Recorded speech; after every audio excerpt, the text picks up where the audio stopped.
I used to dream that life was joy. I woke up and discovered that life was service. I acted, and behold, service was joy.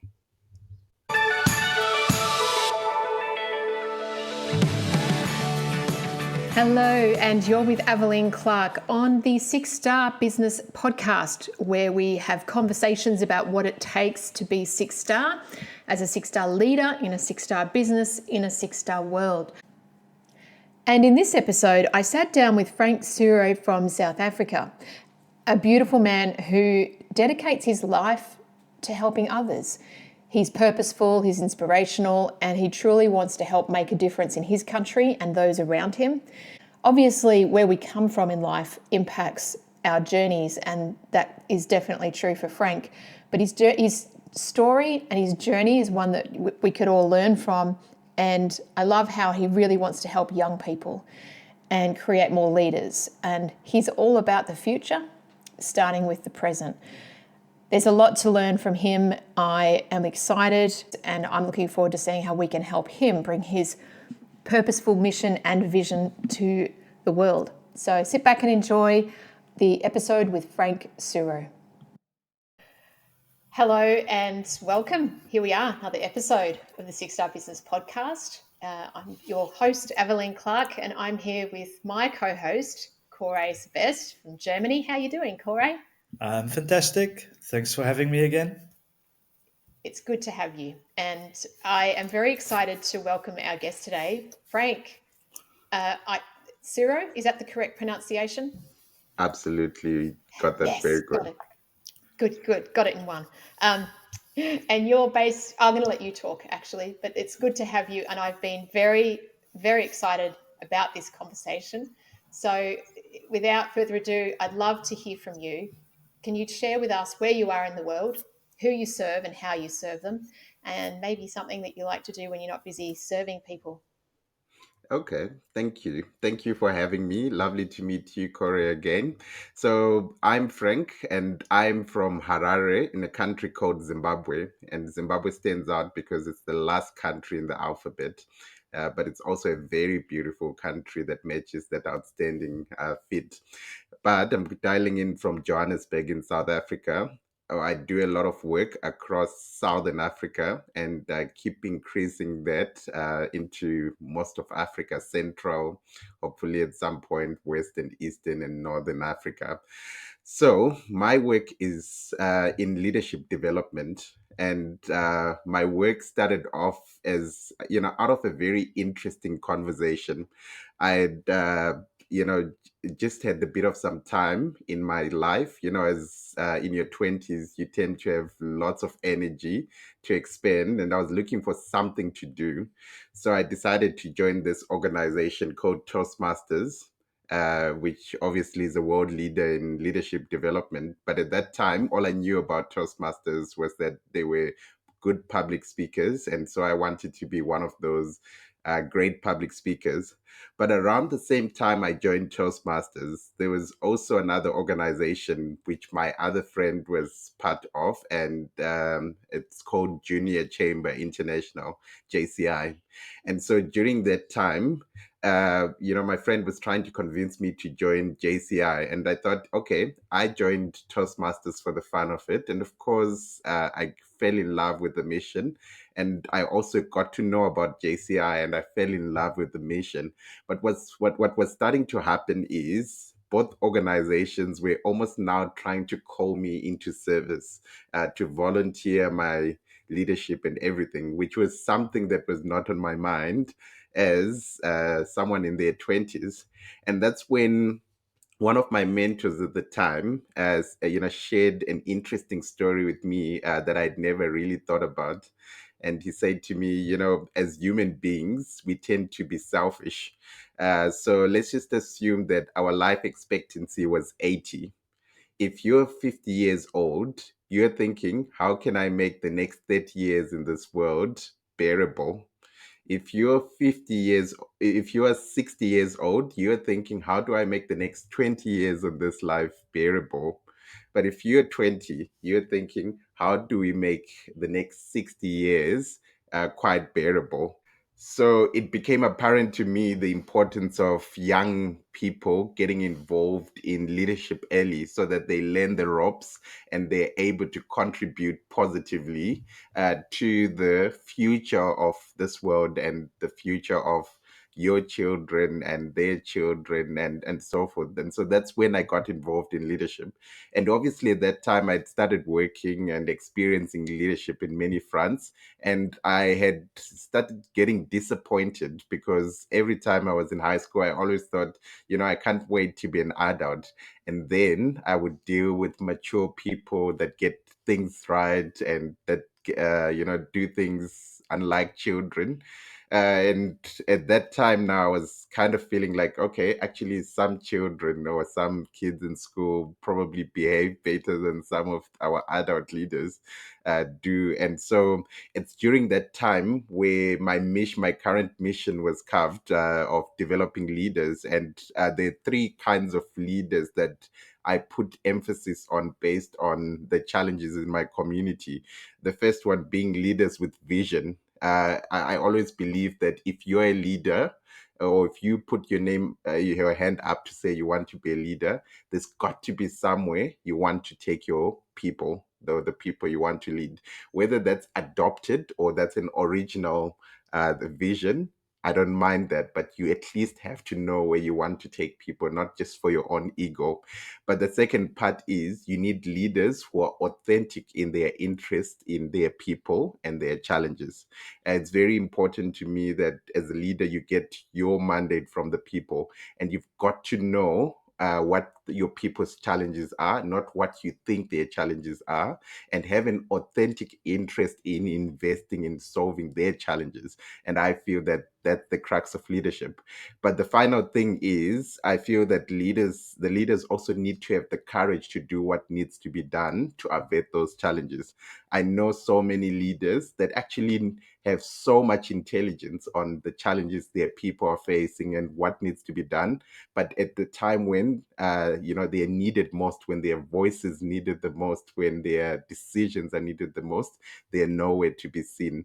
And so for me, having that courage to do what needs to be done to avert those people's challenges, I think that's where things come through. So that's the crux of what I do in business and also outside of business.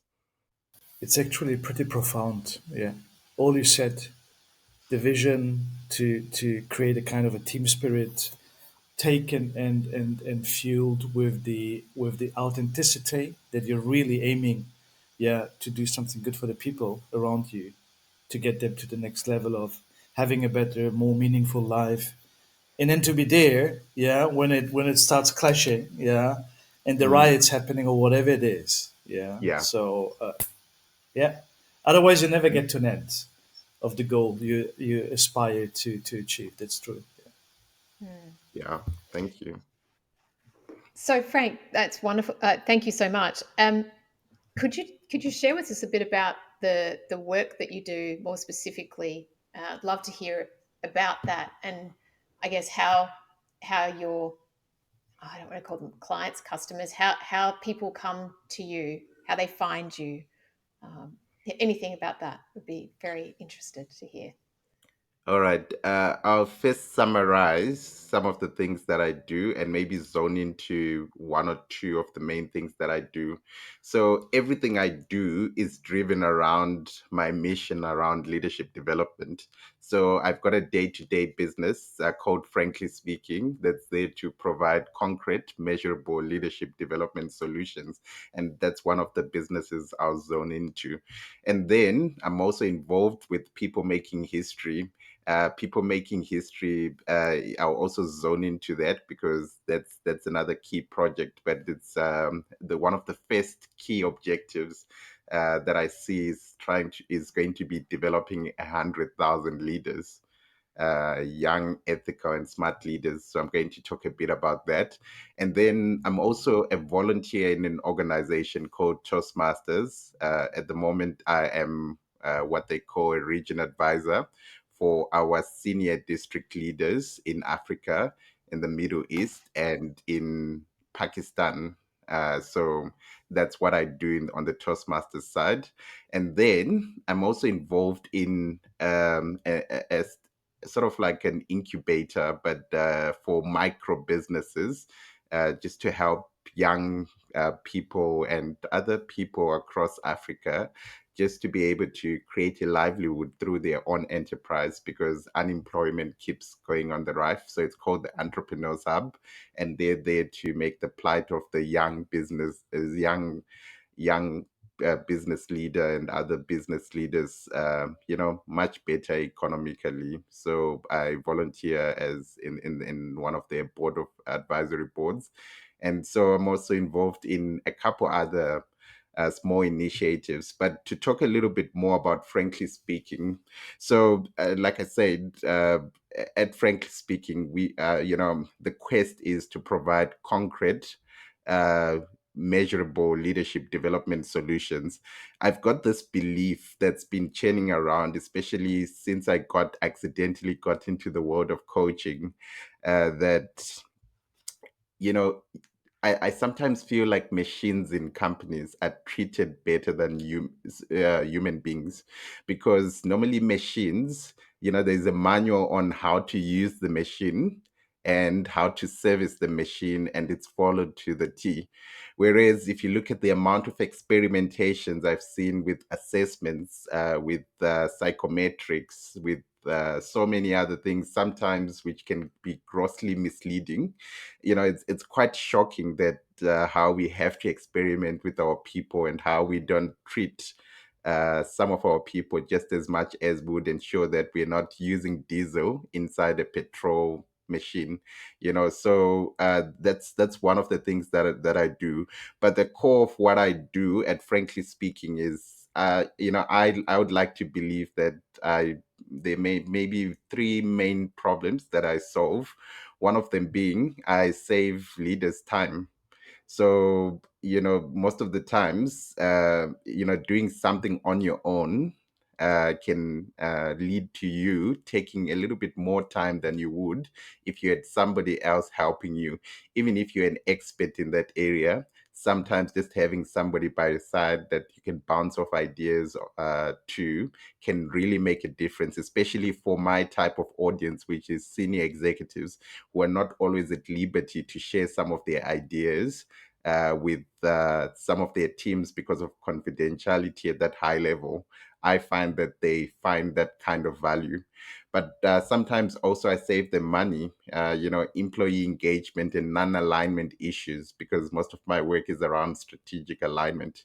The business hemorrhages a lot of money because they're carrying a lot of passenger employees in the business that are not engaged, and some were even peddling against the business, which obviously costs the business quite a lot.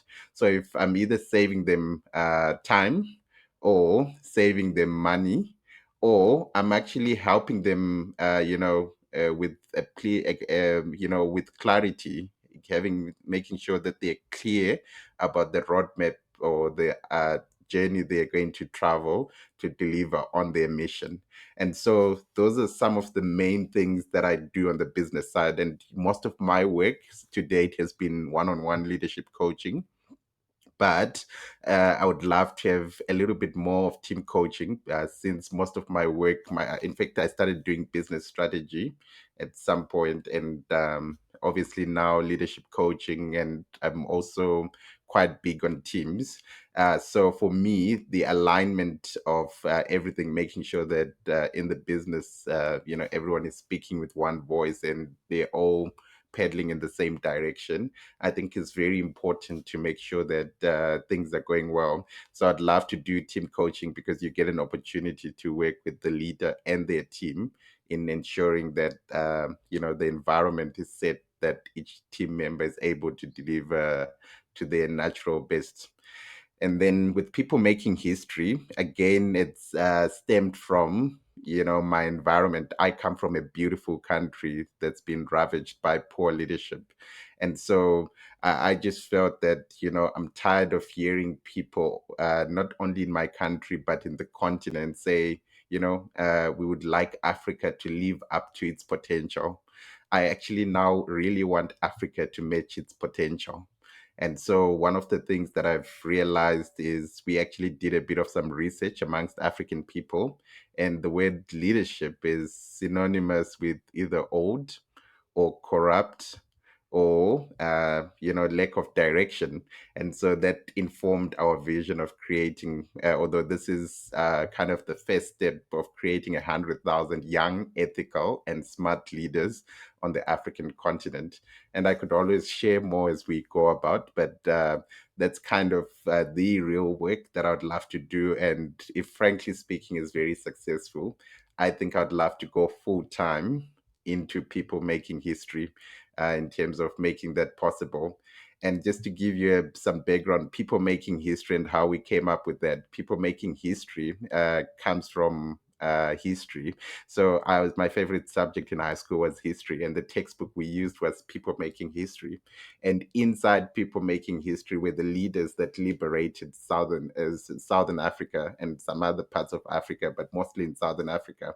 And some of those people, some of those leaders, of course, they did so amazing and they did so many things that we appreciate, but they're no longer around. And many of the young people today do not quite resonate and connect with some of those leaders. And we felt that there's a need to have such kind of leaders who help us solve present day challenges, which are now less liberation type and more economic and new enslavement type challenges that we have to face, and socio-economic issues that we need to deal with. And that's kind of what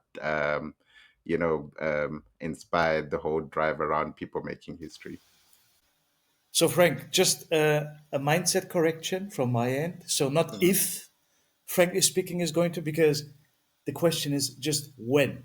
Yeah. Because since you're driven by a higher purpose, yeah, with Yeah. 100,000 leaders, smart, young, energized, yeah, having the people in Mhm. mind, being authentic, yeah, brave enough to show and stand up when they are required to do so. Yeah. So I think there is no way how this is not going to be successful. And what we're doing with Six Star Business is actually to figure out how we can further support and promote you guys in all the visions and the missions you're doing. And I think what you're doing now is already a movement which just Mm. needs to be promoted. Yeah, Absolutely. that's it. Oh, thank you. Yes, the price of failure is high on this. So win. Yes. Well, you need to fail Yeah. to learn, huh? As simple as that. If you don't fail, you can't learn. And if you learn, Mm. the more successful you're going to be and closer to your goal. That's the magic around it. Thank you. So, Frank, people making history. Who have you got a team of people, or is there a few of you in that organization? Well, currently it's actually just two people, me and my younger brother Andrew. But we've got a list of associates that support us with specific things from time to time. Obviously, because it's underfunded or we bootstrap, the whole thing. We just tend to outsource the talent we need at that point out there and make it possible. So there's at least, I would say maybe 60, 70 people that have participated directly into the people making history movement since we started it. And so, yeah, it's quite a big team of people behind it, but two people, mainly driving everything. Mm, love it. So, what I heard you say before was really like a vision, and you made the comment you want to see Africa reach its full potential. And the really fascinating thing is that I've never heard that used before at a country level. That Okay. term, we talk about it on an individual level. And just this morning, so I'm in my afternoon here in Australia, Mhm. there was a conversation I had in another podcast recording, and someone else said the same thing about Australia, Hmm. and I've never heard it mentioned before. And Okay. he said this is a very similar thing, very different business, very different everything else. And he said, his goal is to see Australia reach its full potential, and right now it's failing its people. and it's Wow. failing on a number of levels. And I thought that's coming from, and it's a very honest statement. If we compare Mm, our countries, you know, all of the, it's a resource rich country, Australia. There's so many smart, well educated, affluent people here, most of whom, let's face it, lazy, entitled, uh, you know, really have never had a lot of hardship. And you come from your country, and because of where you've come from, you've got this deep innate, desire to make such a big shift. And I know which camp I'd rather be in, okay. Yeah. to be Yeah. quite Well, honest. let's say But lightning struck twice today. lightning really did strike twice. Yeah. And when these things happen for me, I just smile because I just go, yeah, well, it's another little signpost on the road that I'm on the right path and I'm bringing the right Mm, people in. And people like yourself are here and we're connecting because we need each other to create the impact that we know we are able to do. mm. So, uh, Frank, tell me what motivates you, what drives you to reach for your personal vision and your goals. Well, by design, I made an attempt to achieve my personal mission through frankly speaking and through people making history, and also in some way with the other things that I do. So, what drives me from a people making history perspective is there's so many families that cannot be together right now, maybe owing to economic challenges, one of those being my own. My mother and father, for example, live in two different cities or in countries, partly not by choice, but because, to make things happen and to be able to afford to our lifestyle. And then you also have people, yesterday, 2 days ago, we were celebrating Africa Day, and the theme for this year was strengthening nutrition and food security in Africa, and we take it for granted that we've got a meal to eat. But there's many cases of people with who don't have access to a balanced diet. And I think according to the African Union website, only 19 or less than 19, if not 17 member states out of the 55 member states actually have that balance right. And so that's quite a huge thing. And I think for me, knowing that we've got these challenges that affect my community directly and that can make the lives of people happier in the end, drive me from that front. And I think it's the same thing in corporate. I know we spend most of the time at work, and so the more unbearable work is, the more challenging everything becomes. And so at the core of everything, I think, is the idea of happiness. My middle name means happiness in English. So I just want to see people happy and help everyone contribute to the lovely them getting to reach their potential by creating an environment that allows them to thrive and have the same chance to success as anyone else in the world. You just said in your 20s you were full of energy. You have all Yeah. these missions and divisions. So, what happened with your energy over time? Did it increase? It Yeah, I must be. think it does increase because initially, you're holding on to words and you're almost trying to look for, there's this whole concept about your first customer being your believer. And so with the first result that you achieve, you're now holding on to still big words and this little impact. And as things increase, you're now holding more onto the impact and less words. And so I think there's nothing more, fueling than when you start to see the difference that you make in the life of one person, and it increases to two, and then it increases to four, and it increases to seven, and increases to 20. And you're like, wow, this is the difference that I can make. And suddenly you begin to reimagine what's possible. So, for example, I was inspired at the last Six-Star Leadership Lounge as we were talking about the 100,000. And obviously, through that non-linear progression in results, I was inspired that the 100,000 leaders can easily move from 100,000 at some point into a million or 10 million. And that's just how, results multiply once you start getting that momentum. I mean, you know the expression ripple effect, right? Yeah. This is literally a ripple effect. Yeah, a lot of energy you need to put in at the beginning, but Mm. once it starts picking up and moving, it becomes like a tsunami, honestly, like in a Yeah. positive way. Yeah. Yes.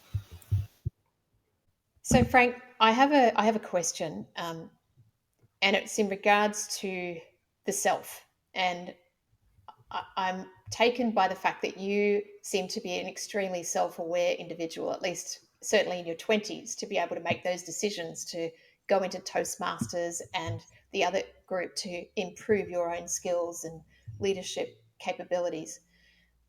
And I'd love your thoughts on what you feel one needs to do in order to be able to make an impact from the perspective of doing the work to understand their own self. I.e., can someone just go out and make an impact without, really understanding who they are and healing stuff or clearing stuff away? Or, I'd love to get your thoughts on that. Okay, I'm a big fan of authentic impact because you see, it's not just about doing the work, but it's about delivering the work or doing the work with love. I think there's just something different about that. I mean, you can get the world's best chef, but if you served that food with love by somebody who's 10 times less skilled than the chef, it just makes a very big difference. And so for me, I suppose I was lucky on two fronts. The first thing is I got to, well, naturally I overthink things, as which can be well, it can be seen as a huge curse, but sometimes it's also a blessing because I'm constantly searching and trying to seek the meaning of what I'm doing and why I'm doing it and everything.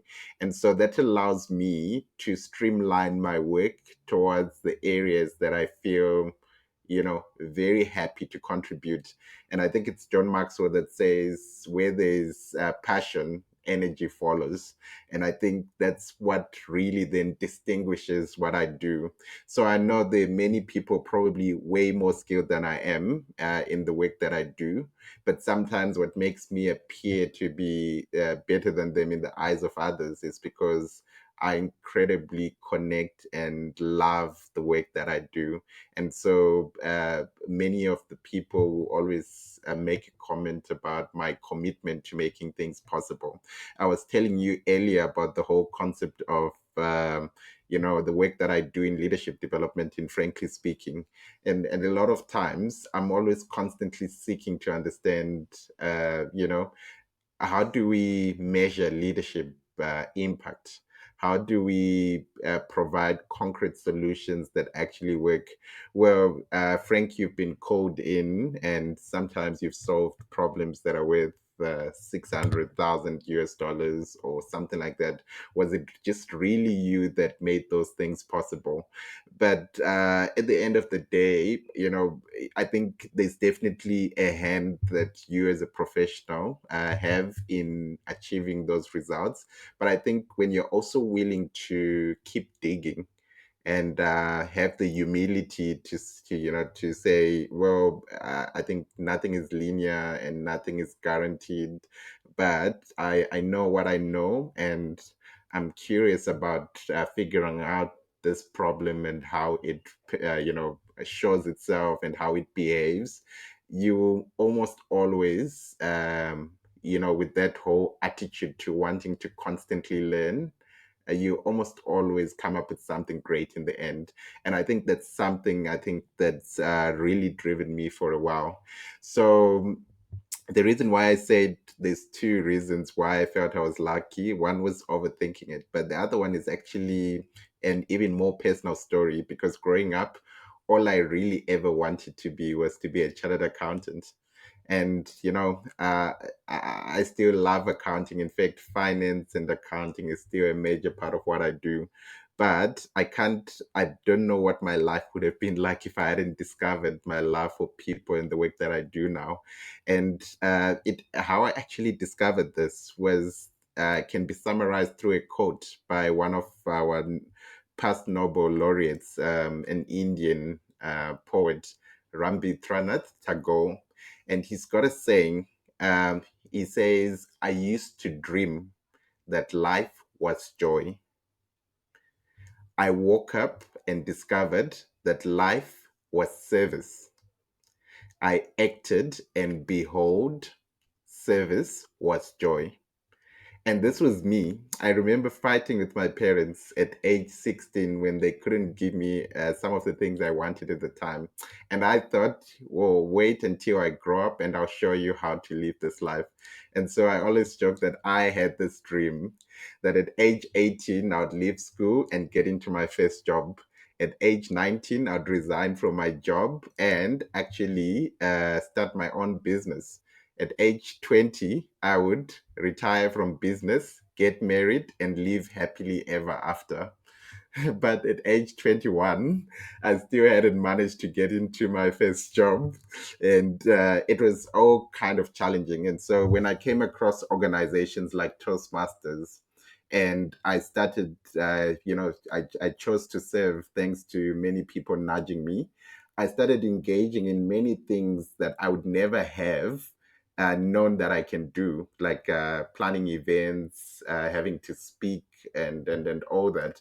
And so through that service, I used to dream that life was joy at 16. And then I discovered it was a lot of work by the time I got to 21. But when I started serving, that's how my mission was carved. And so it's very important that you constantly, learn what your purpose is, what your motivation is, what drives you. Why do you love what you do and choose to do the work that you love to make the greatest of impact that one person can make? You know, the pity thing is, if you do what you love, what we are not capable always to do as entrepreneurs is to commercialize our Right. passion. Yeah, because if we love what we do, it's not work, huh? And you have Mm, unyielding energy. Yeah, I just experienced it myself. And what do you mean mm, with overthinking? It's not overthinking. What you do is analyzing. You do deep dive analysis on what you did, reflect, yeah, how can I be better? Is it really authentic or is it my ego? It's overthinking is something totally different. You are analyzing to understand where can I get better, what is the impact I'm doing, yeah, and then take it to the next level. It's not overthinking. Overthinking is a standstill. You are analyzing to get better in what you do. well, My yeah. opinion.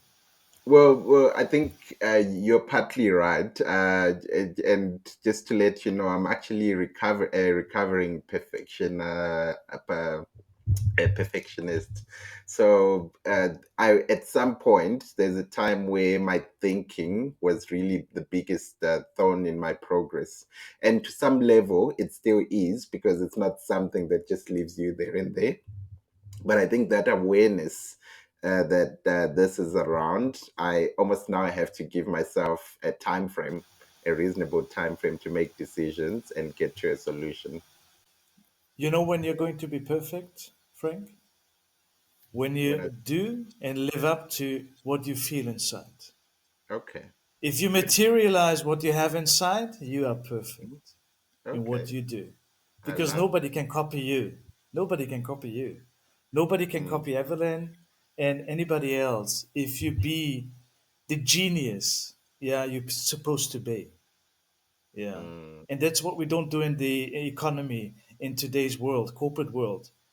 We are standardized. Yeah, right. we serve a title, we serve roles and responsibilities without understanding what the higher purpose of these are. And the higher purpose, unfortunately, is just profit maximization. So everything soul related, human related, you put out of the equation. That's the sad part of that, and that's what we need to change, I think. Mm, okay. Yeah.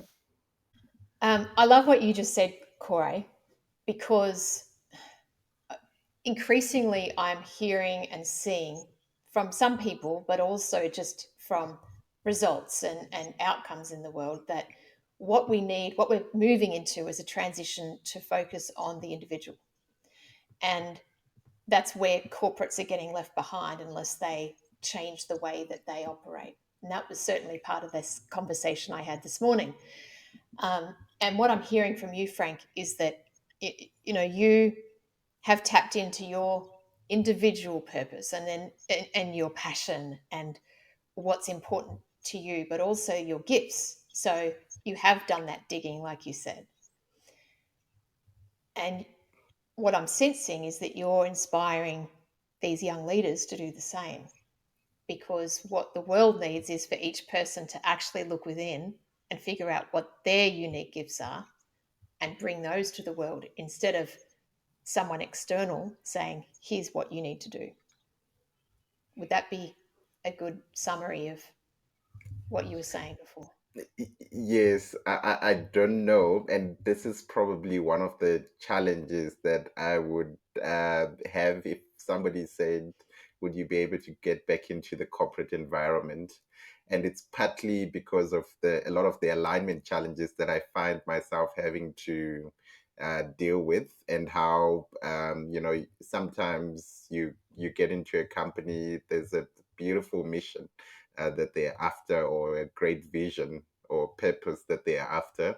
And sometimes it's convoluted and you just keep getting everywhere. I'm one person who, when I sign up to a project, it's got to align with what I feel inside, what aligns with me. And so it's very important for me that uh, I listen to myself as Frank. And I've got an interesting story. I actually started in coaching by accident as an executive speech coach. But during the time I went into business coaching, when I transitioned into business coaching, one of the things that happened to me at the time was that I was doing something I really loved a lot, which was business strategy. But I found myself so unhappy to a point where I needed to actually end my business. And well, for an interesting reason, it just did not end.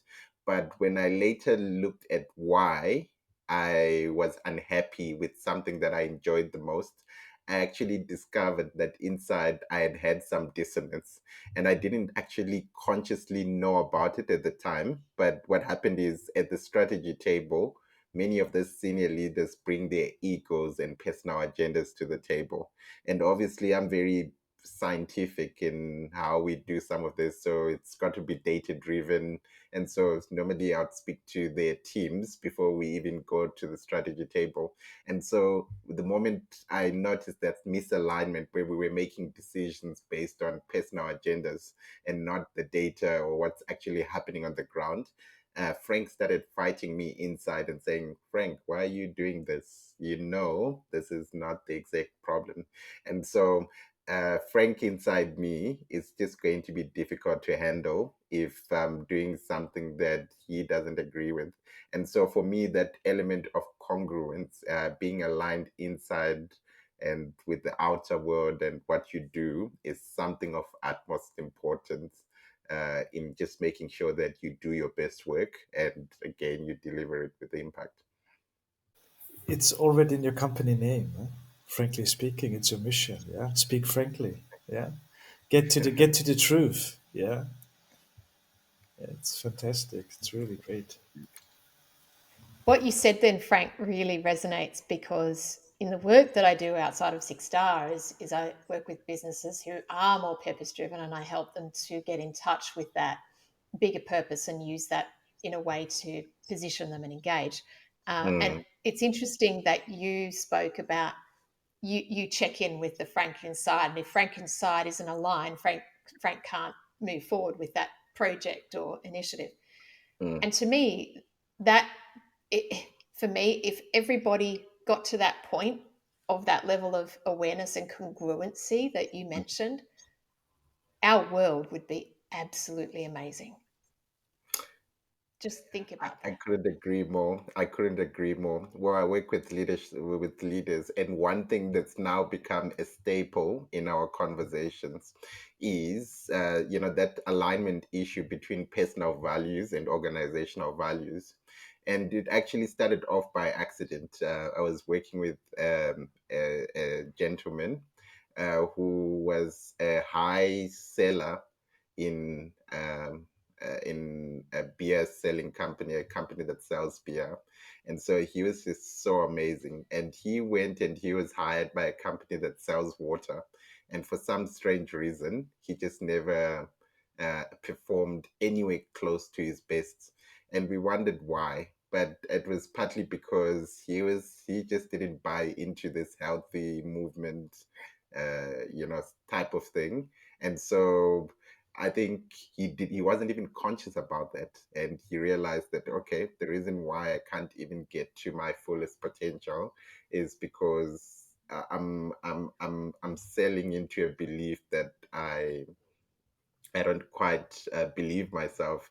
And it's actually yesterday I was speaking to somebody and they said, well, one of the most difficult things to confront or to change in a person is their beliefs.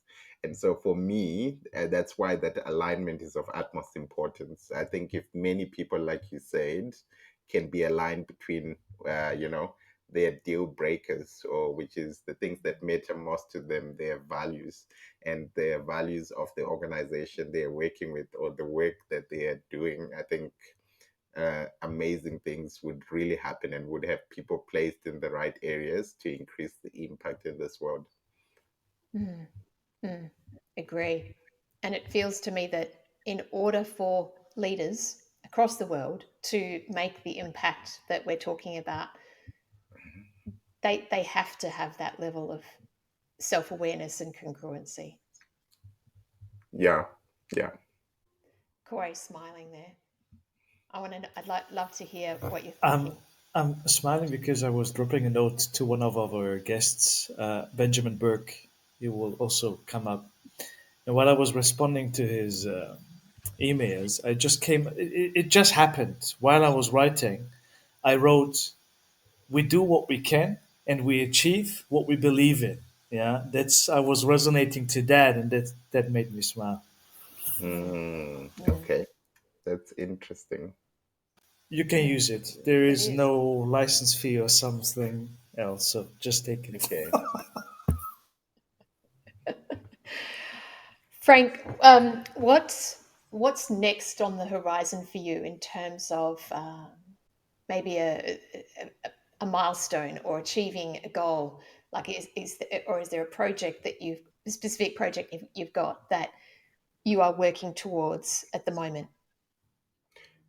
Okay, so like I said, I think my next stage in life would be almost getting full on into creating those 100,000 leaders because they need to increase to maybe 100 million by the time I die, if not more after that. And so one of the things, obviously, and we spoke about this earlier, except maybe we just didn't get into the depth of that. One of the reasons why I'm in Johannesburg right now is because my own business is in transition. And of course, you also have to feed yourself and sustain yourself in the process, which also then becomes a challenge. And I've always believed that life is so complex in the sense that I think it's very important that we focus our work and our business on the things that make a difference and the things that we love. And obviously, another school of thought would be, but yeah, if you're running a business, it's not a charity and you need to be making that possible. And so I think for me, it's just trying to get back into the flow of things. I do believe that you need to have a bit of both. Getting a balance. I don't always believe that you necessarily get balance, but I think sometimes with the momentum that you gain, in the process. So, for example, I was lucky when my business started, it was predominantly referral based. And so, when somebody referred someone to me, one of the first questions, because it's a warm lead already, is, so what problem do you have that we can, that you want us to work on? And so that was the approach that was needed in actually converting sales. And in that process, I was actually selling. This is what happens now when you go outbound, like I'm trying to do now. You become a little bit more salesy than maybe is actually necessary. So I'd love to get into that momentum, because given that I was bootstrapping the People Making History project, there has been some disruptions in the process because of that. So I want to move out. So another thing about Frankly Speaking is I was largely self-employed with associates. So I would now love to build a team that makes this possible and eat my own dog food. So I think that would be a nice first challenge. Build a team at Frankly that kind of runs Frankly Speaking and make sure that the Frankly Speaking is operational even in my absence, and then start focusing on People Making History and build a team also around that makes Mm. things possible. And I always say that I think I would know that I've arrived when I wake up every day to go and speak to big business leaders, big government leaders, big community leaders, and lobby that we provide access through their example and through their organizations and people for the visionary leaders who are authentic in their interest in their people, and build the courage that they need to achieve the results that they seek to achieve. So I think that's kind of I'd love to lobby for this mission and get more involved at a more exponential level. Okay, so we help you. I don't know why, and the why I know. I don't know how, but we will figure out. Thank you. Um, I've heard, well, I believe, and it's something we talk about in Six Star, that trying to do everything on your own is a very slow, arduous, painful journey, which is why we created the Six Mm. Star community and why we have these events and we have more things coming up. How do you see that you'll be able to achieve that mission better, faster, maybe easier by having a network or a circle of purpose driven business owners, even if their business is in a different industry or niche or is a different purpose to yours? Is that important to you, or can you see the value in that? Yeah, I think if I were to be very simplistic about any outcome or growth in any sense, it's quantitative and qualitative. And so one of the things is when you work with a team of people with the same kind of vision or mission, or direction or goal.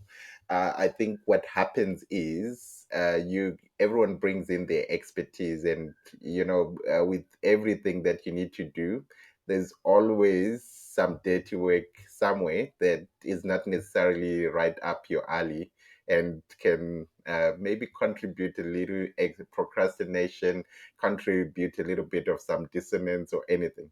And so the more people you have that are in the mission, the more likely you are to find people that actually enjoy doing the things that you just don't like. And so the Mhm. more you start getting that progress in some of the areas, that, okay, if I was doing this alone, this wouldn't happen. That actually accelerates growth. But at the same time, I'm also a believer that less is more. Mm. And it's funny because it's something I've been trying to incorporate in many areas, including my speech, and I'm still working on that. But when you focus when you focus, follow one course until successful. When you focus on a tiny niche, you begin to understand the challenge a lot better and in a way that you'd never thought of, because now you don't have all this too much clutter to deal with across everywhere. You keep zoning in and you start solving the problem a little bit more. And what that does is it improves the quality of your results. And when people know that you deliver quality, they want to be associated with you. And that's another way of Mm, accelerating growth. So I see it in that area in terms of, this is how I could see the organization growing and getting to the mission a lot faster by working with the team. beautiful. Yeah, couldn't agree more. I'm just really conscious of the time. We've kind of gone over time, but we've had such a fun time whilst we've done it. And in closing, first of all, Corey, did you have any kind of other questions or comments for Frank? No, I'm happy that you have been here.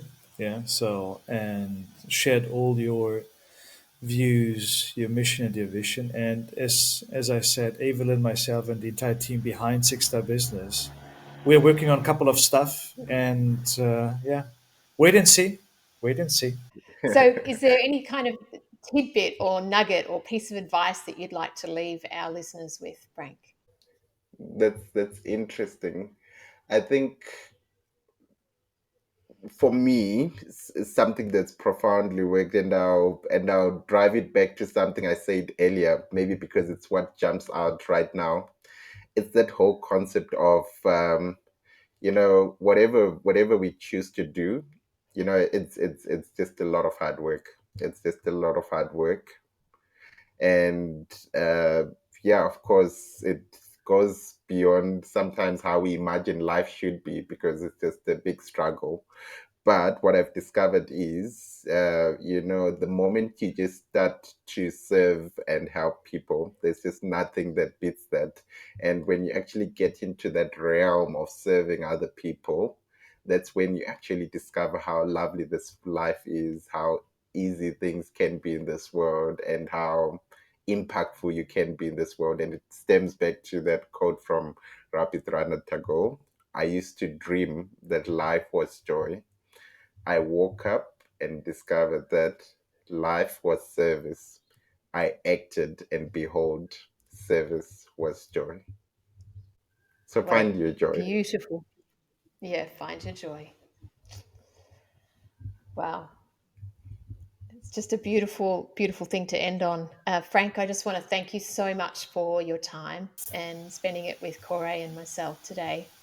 I'm Thank you. really, really grateful for everything. Pleasure. Thank you. Thank you.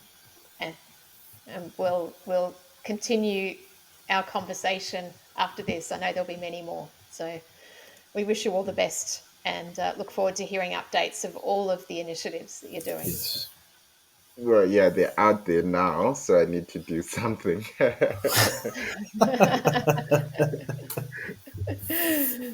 Thanks.